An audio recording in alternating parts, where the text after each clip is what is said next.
Суроо берүү үчүн сөз Чойбеков Бактыбек Каныбековичте. Рахмат, урматтуу төрага.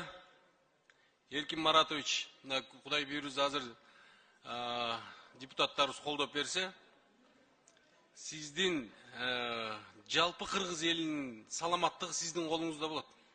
Сиз ар бир жаран үчүн жооптуу болосуз. Ошон үчүн сизде эң чоң көйгөйлөр, мынакей мен өткөн жумада эле ар кандай маселелерде Талас областындагы үй бүлөлүк медицина борбору боюнча маселе көтөрдүм эле. 49 штаттык бирдиги бар. Бирок ошол жерде 14 эле врач иштеп атат. Калган мынакей штаттардын баардыгы вакант болуп турат. Бул Талас шаарында эле эмес, бул жалпы региондордо ушундай кадр маселеси. Кадр маселесин кантип чечесиз? Ошону айтып коесузбу? Кадр маселесин чечиш үчүн мына буга чейин айтып кеткендей, албетте врачтарга мындай достойный зарплата бериш керек. Алар пациенттерден аларды баягы доолатпай же пациенттер врачтарга уялып бере албай деген ситуацияны өзгөртүш керек. Бир жагынан албетте мамлекеттик бюджеттен айнаны көтөрүш керек.